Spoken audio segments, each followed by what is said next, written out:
फेब्रुवारी-मार्च 2026च्या अर्थसंकल्पीय अधिवेशनात सातारा जिल्हा परिषद निवडणूक राड्याच्या पार्श्वभूमीवर विधान परिषदेत जोरदार खडाजंगी पाहायला मिळाली। विधान परिषदेच्या उपसभापती नीलम गोऱ्हे यांनी तुषार दोशी यांच्या निलंबनाचे आदेश दिल्यानंतर जयकुमार गोरे यांनी या निर्णयाला कडाडून विरोध केला। कोणतीही कारवाई करण्यापूर्वी वस्तुस्थिती जाणून घेणे गरजेचे आहे। सरकारचा वस्तुस्थिती अहवाल न मागवता निलंबनाचे आदेश कसे दिले असा सवाल त्यांनी सभागृहात उपस्थित केला। या मुद्द्यावरून मंत्री शंभूराजे देसाई आणि जयकुमार गोरे यांच्यात जोरदार खडाजंगी झाली। दरम्यान नीलम गोऱ्हे यांनी सभापतींचा आदेश अंतिम असतो असे सुनावल्याने वातावरण अधिक तापले। पोलीस अधीक्षकांवरील निलंबनाची कारवाई स्थगित करावी अशी मागणी गोरे यांनी यावेळी केली। आज आपण पाहतो की गेल्या 2 दिवसापासून सातारा जिल्हा परिषदेच्या निवडणुकीच्या अनुषंगाने अनेक चर्चा होत आहेत आणि त्या अनुषंगाने आज सभागृहाचं वातावरण पण आपण पाहिले। पहिल्यांदा मी सातारा जिल्हा परिषदेच्या निवडणुकीची पार्श्वभूमी सांगत असताना सातारा जिल्हा परिषदेची निवडणूक चालू झाली सकाळी 10:30 वाजता सन्माननीय कलेक्टर महोदयांनी जिल्हा परिषदेच्या प्रिमायसेस मध्ये कर्मचारी आणि जिल्हा परिषद सदस्य सोडून कुणालाही येता येणार नाही अशा पद्धतीच्या सूचना दिलेल्या होत्या। तशा पद्धतीने पोलिसांनी गेट बंद केलेलं होतं। तो सदरचं गेट पोलिसांचं जे गेट आहे ते सन्माननीय पालकमंत्री महोदय त्या ठिकाणी पोहोचले आणि पोलिसांना शिवीगाळ केली। शिवीगाळ करून ते गेट उघडलं आणि शेकडो कार्यकर्ते आज जिल्हा परिषदेमध्ये गेले आणि गेल्यापासून पोलिसांना शिवीगाळ करणं, अधिकाऱ्यांना शिवीगाळ करणं, इलेक्शन तर 11 वाजता फॉर्म भरायचं, 11:30ला भरायचं होतं, पण 10 वाजल्यापासून हे सगळं चालू होतं। पहिला विषय आहे की या परिस्थितीमध्ये जिल्हा परिषदेमध्ये पालकमंत्री महोदयांनी जिल्हा अध्यक्षाच्या निवडणुकीला जाणं अपेक्षितच नाही। ते निवडणुकीला का गेले हा पहिला विषय आहे। पहिलं इलेक्शन मध्ये कायद्याचं सांभाळायची जबाबदारी सरकारचे जबाबदार मंत्री म्हणून त्यांचीच आहे, पण जिल्हा परिषदेचं गेट जबरदस्तीने उघडायला लावून कार्यकर्त्यांना आत का घुसवलं हाही या दृष्टीने प्रश्न आहे। त्यासोबत आपण बघतो की या सगळ्या घडामोडीवर चर्चा होत असताना जिल्हा परिषद निवडणुकीमध्ये कायदा सुव्यवस्थेचा प्रश्न निर्माण करण्याचं काम माननीय पालकमंत्री महोदयांनी केलं। जेव्हा हजारो कार्यकर्ते जिल्हा परिषदेमध्ये घुसतात तेव्हा निवडणूक कशी पुढे जाणार आहे हाही विचार या निमित्ताने करणं आवश्यक होतं। सदस्य घेऊन येत असताना ते सांगतात शेवटी एक आहे की गुन्हा दाखल झाला। सातत्यानं भारतीय जनता पक्षावर आरोप करण्याचा प्रयत्न केला की भारतीय जनता पक्षाने गुन्हा दाखल केला। मी पुन्हा पुन्हा सांगण्याचा प्रयत्न हाच करतोय की राष्ट्रवादीचा जिल्हा परिषद सदस्य तो जो सदस्य आहे त्याला त्याचं अपहरण झालं किंवा त्याला जबरदस्तीनं बांधून ठेवलंय या पद्धतीची तक्रार पहिल्यांदा त्यांचा चिरंजीव विकास म्हणून त्यांचा चिरंजीव आहे त्यानंच ती केली। भारतीय जनता पक्षाचा संबंध नव्हता आणि ती पहिल्यांदा अर्ज केला। अर्ज केल्यानंतर पोलिसांनी त्या सदस्यांना ज्या ठिकाणी सांगितलं त्या ठिकाणी जाऊन शोधण्याचा प्रयत्न केला, तिथून त्यांनी सदस्य गायब केले।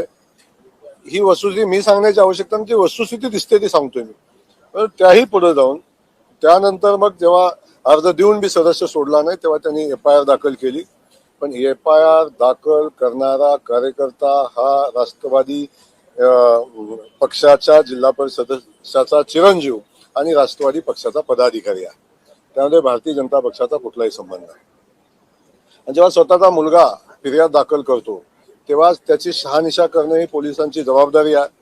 आणि जेव्हा अपहरणाचा आणि हत्येच्या प्रयत्नाचा गुन्हा दाखल झाल्यानंतर मला एक समजत नाही की राज्याचे मंत्री पोलिसांच्या तपासात सहकार्य करण्याऐवजी त्या दोन्ही आरोपींना घेऊन स्वतः सभागृहामध्ये जायचा प्रयत्न करतात, पोलिसांना जवळ येऊ देत नाही। पोलिसांना आपण सगळ्या व्हिडिओज बघितल्या तर पोलिसांना शिवीगाळ करून त्या सदस्यांना घेऊन जायचा प्रयत्न करतात। त्यावेळी ही परिस्थिती कुणी निर्माण केली, झटापट का झाली? शेवटी एक विषय होता की ते सदस्याचं अपहरण झालंय नाही झालंय तपासात पुढे येईल, बाकी सगळ्या गोष्टी होतील, परंतु हे सगळं काम पालकमंत्री म्हणून त्यांचं होतं का याचंही सगळ्यात पहिल्यांदा उत्तर देणं अपेक्षित आहे। त्यानंतर म्हणतात 2 सदस्य आमचे नेले म्हणून जिल्हाध्यक्ष झाला। ते 2 सदस्य अगदी बेरीज केली तरी 30 अधिक 2 त्यांची बेरीज 32 होते। भारतीय जनता पक्षाला 33 मतं पडलेली आहेत.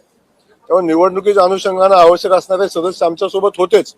अनेक विषय बोलण्यासारखे आहेत, परंतु मी सांगतो की हा सगळा जो कांगावा केलेला आहे तो जाणीवपूर्वक मारहाण झाल्याचा कांगावा जाणीवपूर्वक करण्याचा प्रयत्न केला जातोय.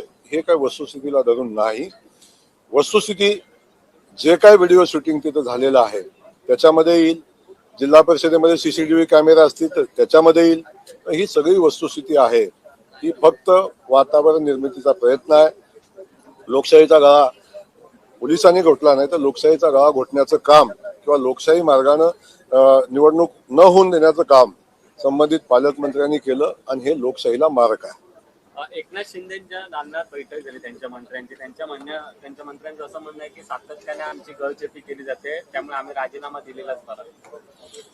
नाही, हा विषय काय माझा नाही आहे, पण मी सांगेन की जे घटना साताऱ्यामध्ये घडलेली आहे ती घटना घडवण्यामध्ये माननीय पालकमंत्री महोदयांचा सगळ्यात मोठा रोल आहे. त्यांनी आवश्यकता नसताना जमाव जमवणं, आवश्यकता नसताना कायदा तोडून जिल्हा परिषदेचं गेट तोडून लोकांना आत घेऊन जाणं, सामान्य लोकांना आत घुसवणं आणि त्या परिस्थितीमध्ये जे वातावरण जिल्हा परिषदेतलं खराब झालं. शेवटी कायदा सुव्यवस्था राखणं ही पोलिसांची जबाबदारी आहे, निवडणूक करणं ही पोलिसांची जबाबदारी आहे. आपण जर सगळ्या चॅनल वाहिन्याने आपण बघितलं तर त्या ठिकाणी जिल्हा परिषदेच्या आवारामध्ये हजारो लोक त्या ठिकाणी गेलेली होती. अशा परिस्थितीमध्ये पोलीस म्हणून इलेक्शन पार पडणं ही त्यांची जबाबदारी होती आणि ती जबाबदारी पार पाडायचा प्रयत्न झाला. आपण पाहतो की अगदी आरोपीचा मतदान करू देणं नाही देणं हा पुढचा विषय, परंतु किमान त्यांच्याशी विचारपूस, त्यांची चौकशी करणं, सदस्य कुठे विचारणं एवढं तर काम करणं आवश्यक होतं ना. तेही करून न देणं आणि सदस्याला स्वतःच्या हाताला धरून आरोपींना घेऊन जाणं हे मला वाटतं कायद्याच्या चौकटीत बसत नाही. सर, पोलीस अधीक्षकांचं जे निलंबन परिषदेमध्ये करण्यात आलेलं आहे, मागणी करणारे आणि उपसभापती एकाच पक्षाचे शिवसेनेचे दिसून येतात. शिवसेनेचे ही राजकीय खेळी म्हणता येईल आणि स्पेशल सेटिंग मध्ये अशा प्रकारे मोठा रोल दाखवू शकतो. नाही, मुळातच अशा पद्धतीनं कोणतीही चौकशी न करता, वस्तुस्थितीचा अहवाल न घेता अशा पद्धतीची कारवाई करणं बिलकुल उचित नाही. त्या ठिकाणाहून जी वस्तुस्थिती आहे तो रिपोर्ट आपण घेतला पाहिजे, त्याची चौकशी झाली पाहिजे, त्यानंतर कारवाई झाली पाहिजे. आम्ही झालेली कारवाई मागं घेण्याची मागणी आम्ही सभागृहामध्ये करणार आहे. तुम्ही आता थोड्या वेळापूर्वीच मुख्यमंत्र्यांची देखील भेट घेतलेली आहे. मुख्यमंत्र्यांची भूमिका या संदर्भात काय आहे? नाही, मुख्यमंत्री महोदयांची या संदर्भात माझी चर्चा झालेली नाही. झालेल्या घटनाक्रमाची माहिती माननीय मुख्यमंत्री महोदयांना आम्ही दिलेली आहे आणि याच्या पलीकडची कुठली चर्चा झालेली नाही.